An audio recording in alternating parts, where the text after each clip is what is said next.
Nós temos caminhado no livro de Romanos, desde o capítulo 1, e adentramos semana passada já no capítulo 6. Romanos 1, de 1 a 3, mostra toda a humanidade, judeus, não judeus, condenados pelo pecado. A Bíblia diz então lá no capítulo 3, versículo 23, que todos pecaram. Puxa vida, todos pecam, pastor, todos pecam. Inclusive você, sim, eu sou talvez o que mais peque aqui.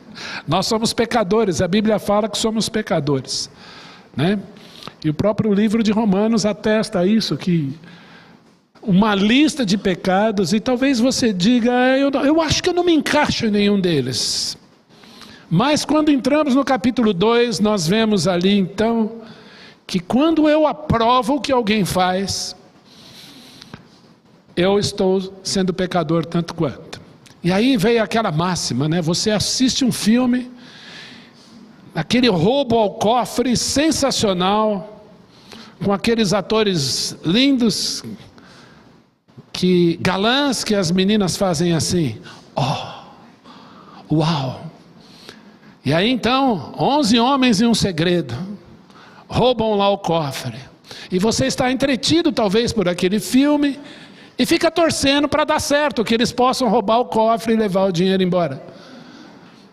E se você torceu para o ladrão e não para a polícia, eu queria te fazer um convite, que na realidade da vida você possa fazer a mesma torcida. Certo? Não, só vale no filme. Mas estamos apoiando. Eu dei o exemplo do filme, mas quantas vezes apoiamos ou endossamos alguma coisa errada?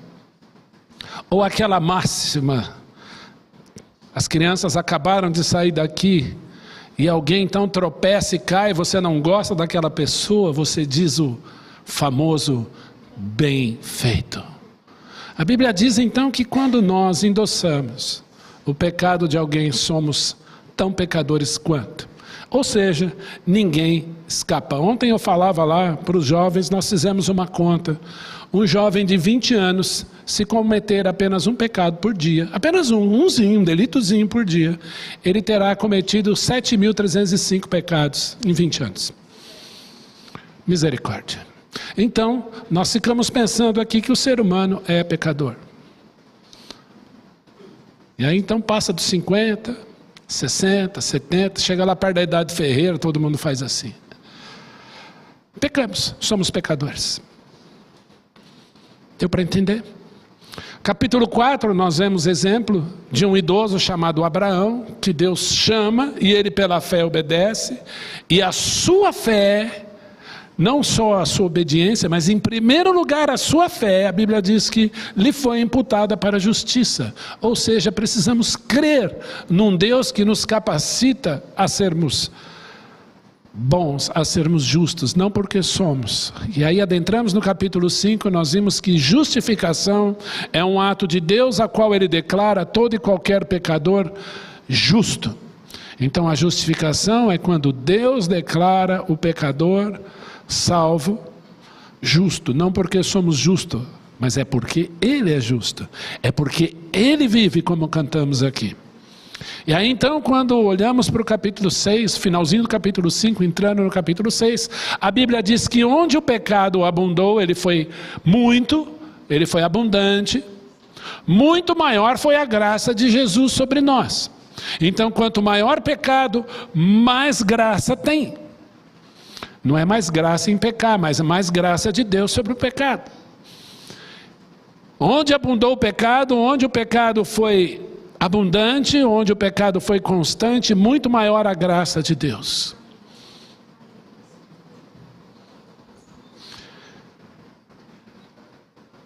Eu esqueci de trazer a luva. Ô Leandro, vê se arruma uma luva aí qualquer, pode ser de plástico. Eu esqueci da luva. Esqueci, eu ia trazer de casa, eu esqueci. O Leandro vai arrumar, porque o Leandro é ótimo nisso. Meus irmãos, onde abundou o pecado, superabundou a graça. É aí quando entramos no capítulo 6, nós começamos a ler 3 verbos que fazem diferença para a vida cristã. O primeiro, sabedores, saiba o que Jesus fez. Sabedor do quê? Jesus foi crucificado. Aquele que crê em Jesus, obrigado, pode ser, foi crucificado com ele. Uma só, viu, Leandro? Não vou usar todas, não. Gente, Leandro, é só para vocês, né, acordarem. Obrigado, viu, Leandro? Muito obrigado, querido. Deus te abençoe. Depois... Já, tá bom, pode deixar aqui. Queridos, então, voltando aqui, sabedor do que Cristo fez. Cristo morreu, eu morri com ele. Cristo foi sepultado, o velho Ion foi sepultado com ele. Jesus ressuscitou, então agora ressuscita um novo Ion. Não mais segundo a vontade do Ion, mas segundo a vontade de Jesus. E aí então, eu quero recapitular mostrando aqui para vocês essa luva. Você sabia que essa luva pode fazer carinho em alguém? Você sabia que essa luva é capaz de acessar o celular, baixar o aplicativo e enviar mensagem para você? Você sabia que essa luva pode mexer na terra, plantar e fazer qualquer coisa? Você sabia que essa luva é capaz de qualquer coisa? Absolutamente qualquer coisa. Operar a sala de som, segurar o microfone, tocar bateria, tocar violão. Você sabia que essa luva é capaz de fazer isso? Desde que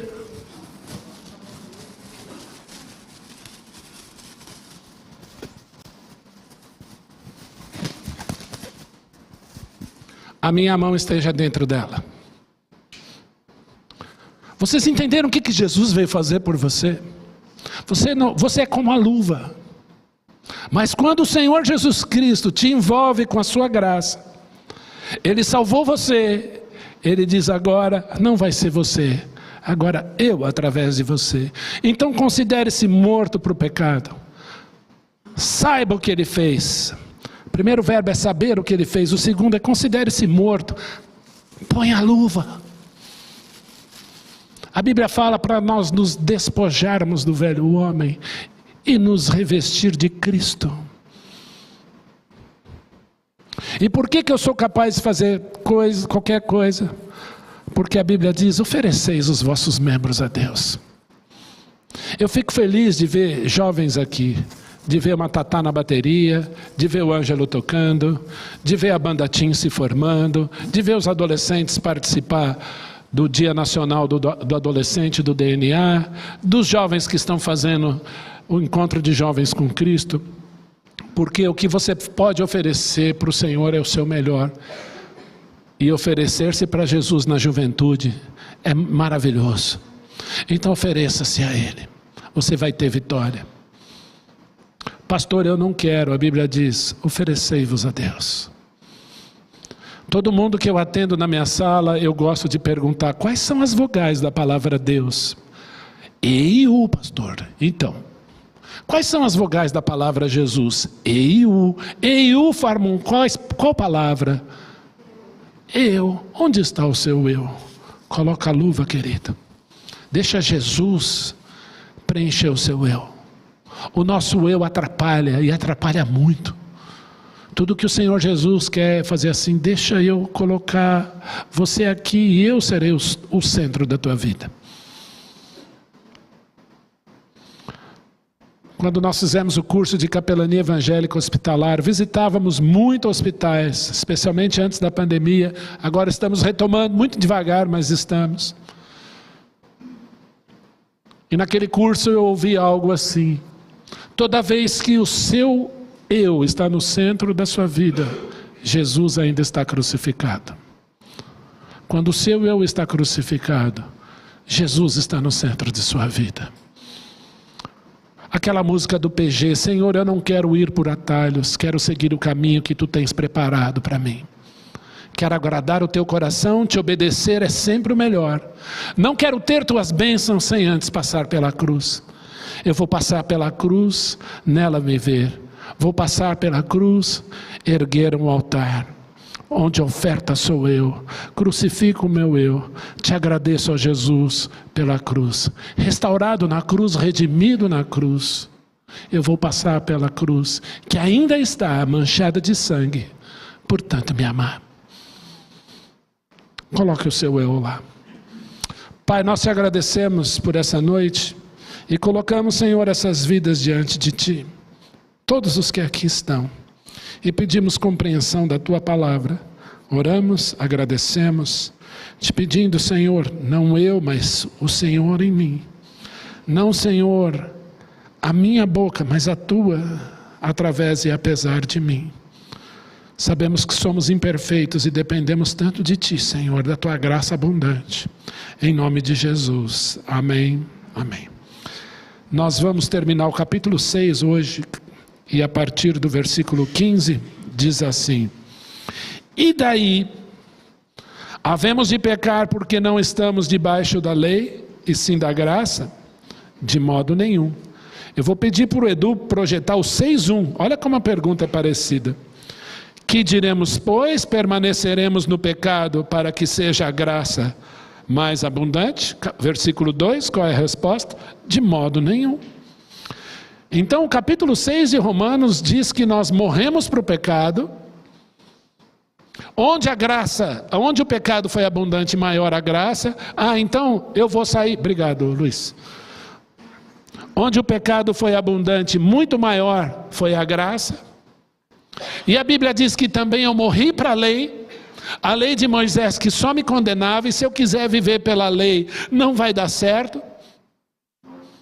Quanto mais eu quero acertar, mais eu erro. Nós vamos ver isso no capítulo 7. Então o Senhor não podendo anular a sua lei, presta atenção, Jesus não podia anular a sua lei, porque a Bíblia diz que a lei do Senhor é perfeita e o seu testemunho é fiel. Ele não podendo anular a lei, sabe o que ele fez? Isso aqui, ó, pá! Ele te matou para a lei. Porque nós não podemos viver por ela. Mortal nenhum será justificado pela lei, pelos mandamentos divinos. Só um cumpriu, e é Jesus. Tão perfeito que foi para a cruz e pagou o preço. Então o Senhor, não podendo anular a sua lei, Ele me matou para ela. Então, já que eu morri para a lei, eu não preciso viver pela lei. Então, vamos pecar à vontade. Certo? Qual é a resposta? De modo nenhum. Não sabeis que daquele a quem vos ofereceis como servos para obediência, desse mesmo a quem obedeceis seus servos, seja do pecado para a morte, ou da obediência para a justiça? Já contei esse caso aqui. Um missionário chega numa tribo indígena, está lá o indígena sentado, triste, chorando, e ele pergunta, o que está acontecendo? Índio tem 2 cachorros dentro dele. Um cachorro marrom e o cachorro branco. Quando o índio alimenta cachorro branco fica mais forte. Quando o índio alimenta cachorro marrom fica mais forte. A Bíblia diz que a nossa carne milita contra o espírito. O que você alimentar mais, meu querido, mais força terá. O Rodolfo foi muito feliz aqui essa manhã quando falou de portas que nós abrimos. E nós não podemos abrir, e nós não devemos abrir. A palavra está aqui. E o que alimentamos mais, seja no mundo espiritual ou na nossa carne, tem mais força. E quando nós alimentamos do Senhor Jesus Cristo, das coisas que Ele nos deu, nós temos mais força, nós temos vitória. E quando eu converso com alguém, quantas vezes atendemos alguém? Eu estou fraco, pastor, a minha fé está abalada, eu acho que Deus me abandonou, minha oração não chega nem no teto, imagina passar. Como é que você está de leitura da Bíblia, querida? Tem lido a palavra? Você tem congregado?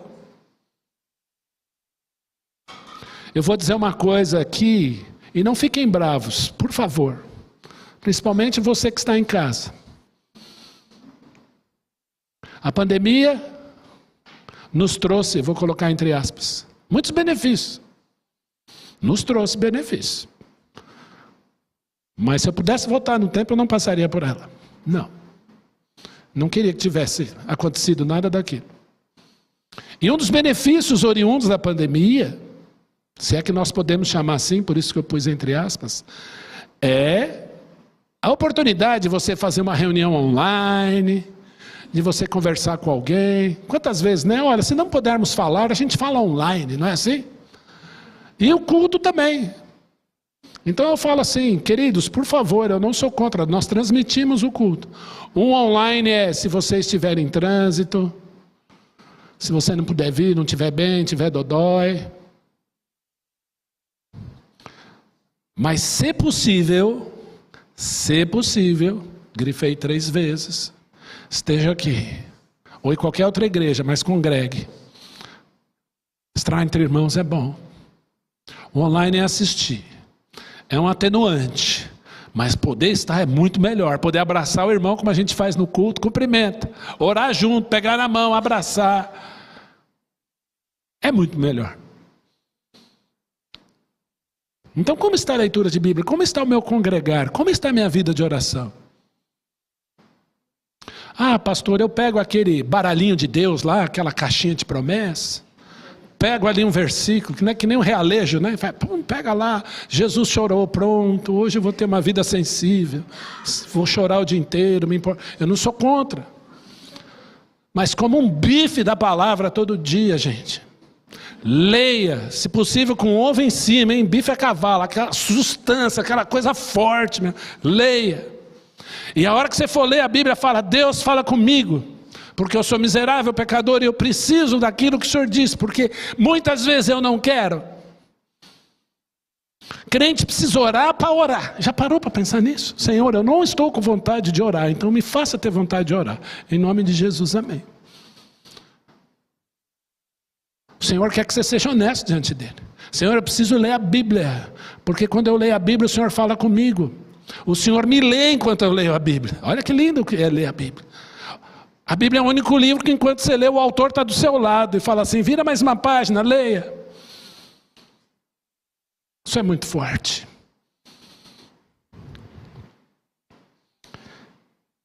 E nós temos aí essa luta. Se eu ofereço meu corpo para o pecado, o pecado domina. Se eu ofereço para as coisas do Senhor Jesus, para a obra dele, eu sou mais forte. E Jesus disse lá em João 8, quem comete pecado é escravo do pecado.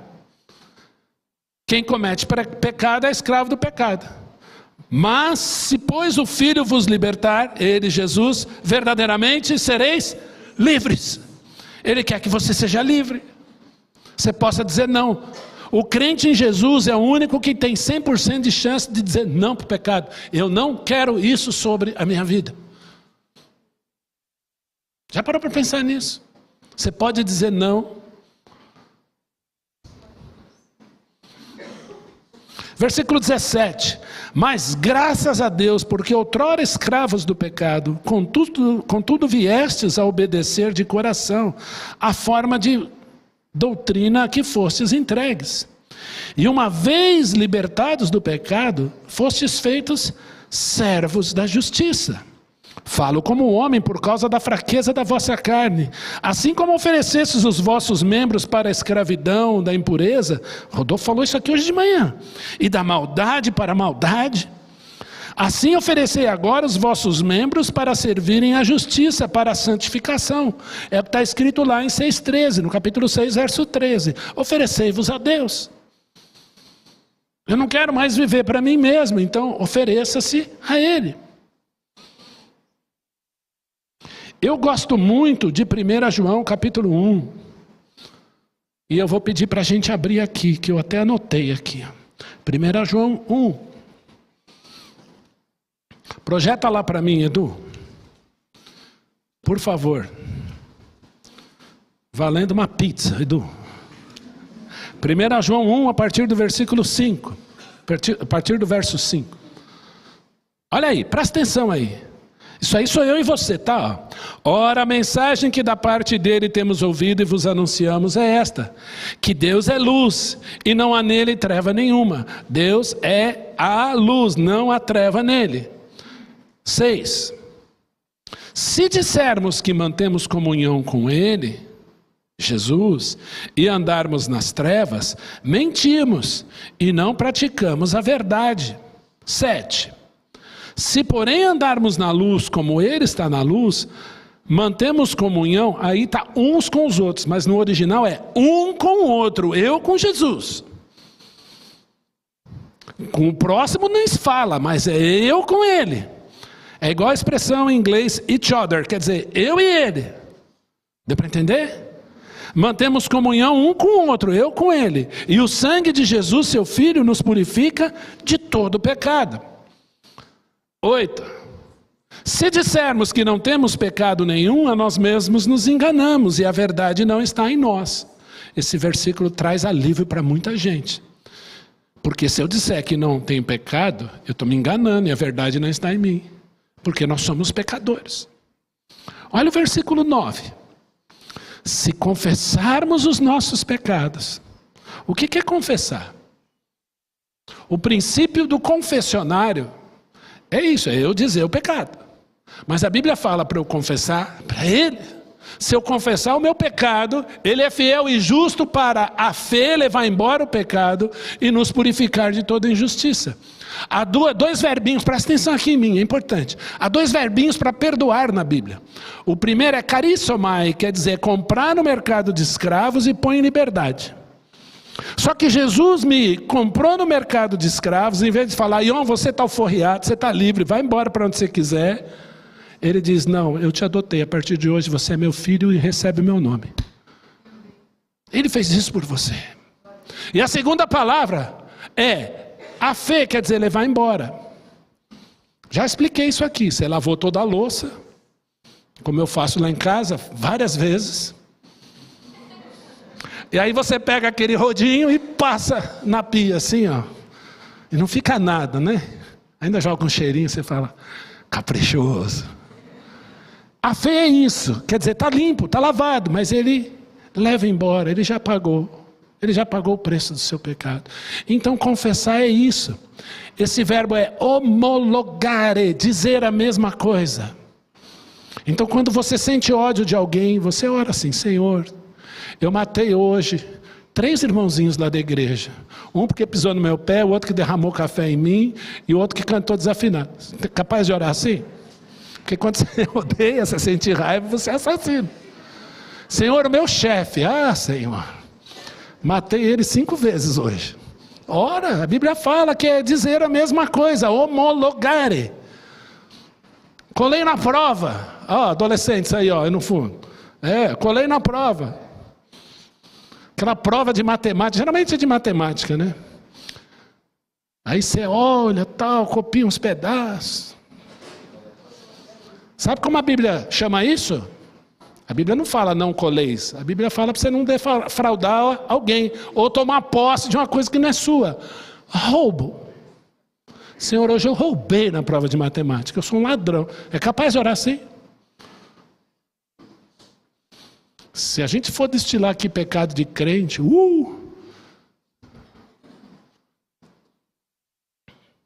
A Bíblia fala, se eu olho para alguém com intenção impura, é como se eu tivesse já me deitado com aquela pessoa. Se confessarmos os nossos pecados, Ele é fiel e justo. Edu, não precisa tirar não, que o pessoal está sofrendo aqui, mas a gente deixa o 9 ainda. Por favor. Volta aí. Se confessarmos, 9. Se confessarmos os nossos pecados, Ele é fiel e justo para nos perdoar os pecados e nos purificar de toda injustiça. Ele leva embora. Essa é a vida do crente. Uma oração honesta diante dele. É aquele publicano que batia no peito e dizia, ser propício a mim, pecador, eu não mereço estar nesse lugar. Senhor, eu não quero. Sabe como pessoas largam vícios? Quando elas falam, Senhor, eu gosto desse pecado, mas eu quero agradar a Ti, não a mim. Versículo 10 agora. Se dissermos que não temos cometido pecado, em primeiro lugar nós vimos lá, nós mesmos nos enganamos, agora piora. Fazemo-lo, Ele, a Deus mentiroso. E a sua palavra não está em nós. Continuando. Continua. Vai para frente, acho que agora é o 2:1. 2:1. Filhinhos meus, essas coisas vos escrevo para que não pequeis. Se todavia alguém pecar, temos advogado junto ao Pai, Jesus Cristo justo, e Ele, verso 2, é a propiciação pelos nossos pecados, não somente pelos nossos, mas ainda pelos do mundo inteiro. Rodolfo explicou isso aqui de manhã, eu vou relembrar. O que o tentador faz? O que o acusador faz? Acusa. Olha lá o que ele fez. Olha lá o que você fez. E o diabo gosta disso. Ele passa de tentador para acusador assim. Ó. Ele tenta, você vai lá e cai. Aí o que ele faz? Acusa. Engraçado, né? E não é que o inimigo quer que você peque. Pecador você já é. O que ele quer? Acusar você diante de Deus e dizer para esse Deus: você falhou. A sua obra falhou. Mas nós temos um advogado junto ao Pai. O que esse advogado faz quando você confessa o pecado? Ele pega o seu pecado e diz assim: ele crê em mim, meu sangue o justificou. E o juiz diz assim: acusação rejeitada. Você crê nisso? Vamos voltar lá para Romanos, vamos terminar. Vocês eram escravos do pecado. Eu estou no 6:20. Porque quando eram escravos do pecado, estávamos isentos em relação à justiça.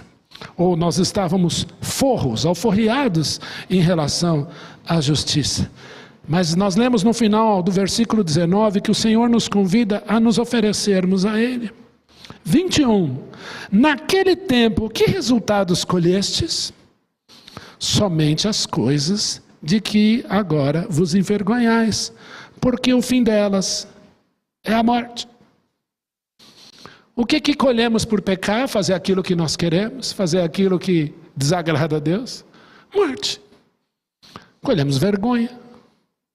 E o Senhor está nos chamando para nós andarmos em novidade de vida, para andarmos segundo o que Ele quer, aquilo que é bom para nós. Isso é fé.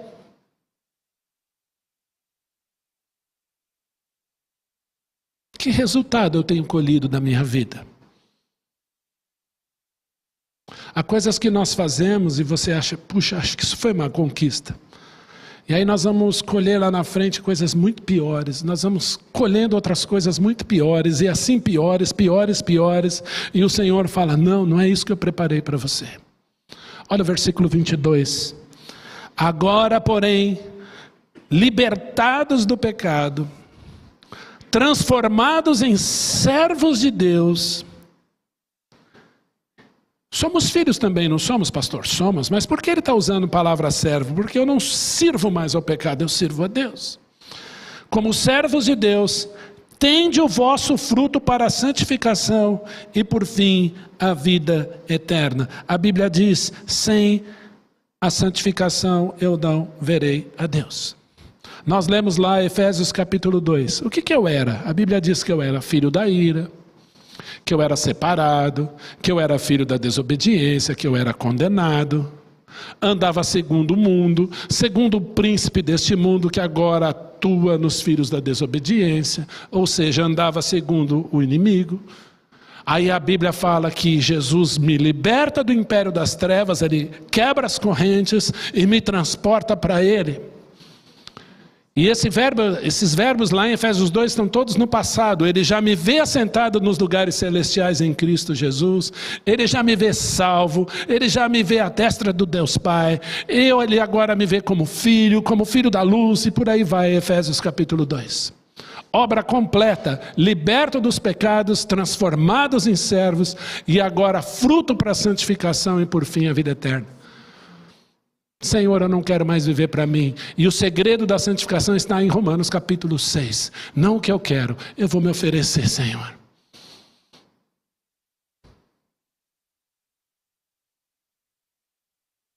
Ouçam a devocional de hoje de manhã.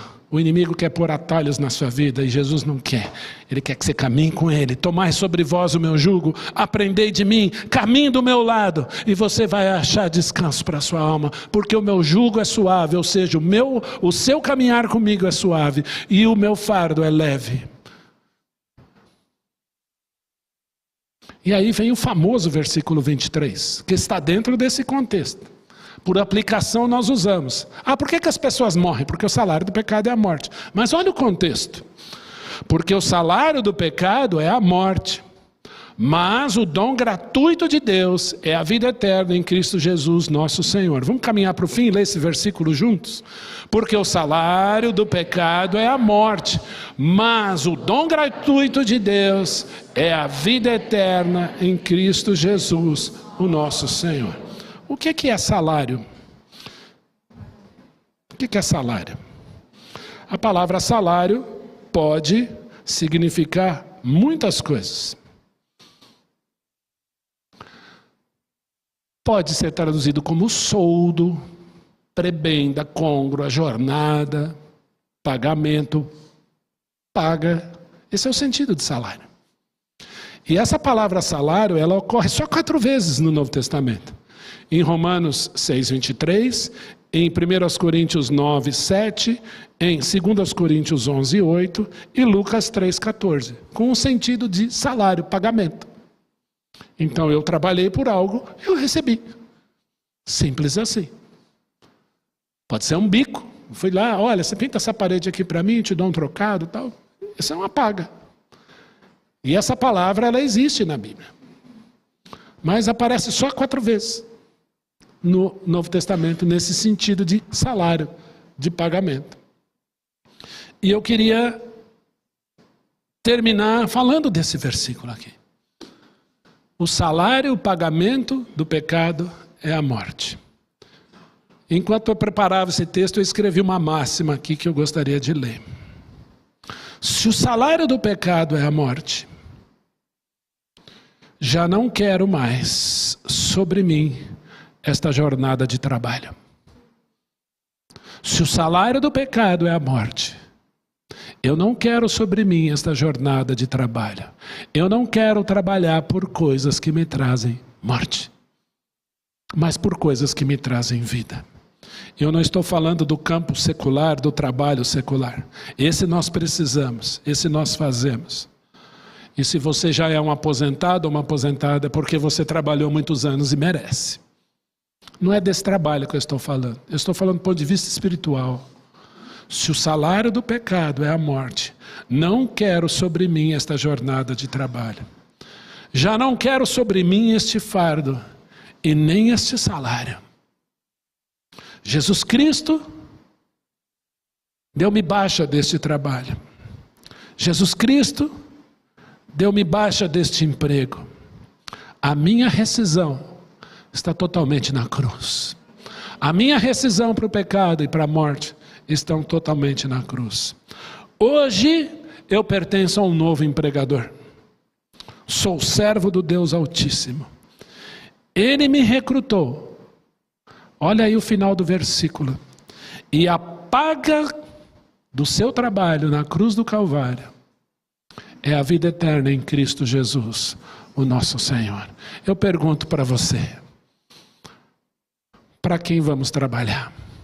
A quem iremos servir? Eu convido você a ler em casa Romanos 7, e você vai ver que em nós, na nossa carne, não habita bem nenhum. Por isso que eu preciso da cruz o tempo inteiro. Está doendo, meu irmão, está difícil. Pastor, eu não sei mais o que fazer, eu não aguento mais. Lembre da luva, a luva tem um poder enorme. Quando eu a visto. Quando eu me revisto de Jesus e deixo Ele agir. Amém? Você crê nisso? Vamos orar. Pai de amor, eu te agradeço por esse dia. Te agradeço, Senhor, pelo teu amor, pela tua graça. Eu quero te pedir, Senhor, que tu venhas nos abençoar, nos proteger. Venha, Senhor, a trazer sobre nós aquilo que é do teu altar, do teu agrado. Queremos te pedir, Senhor, não a nós mesmos, mas ao teu nome, Senhor, tu possas dar toda a glória. Oramos em nome de Jesus. Amém. Deus o abençoe.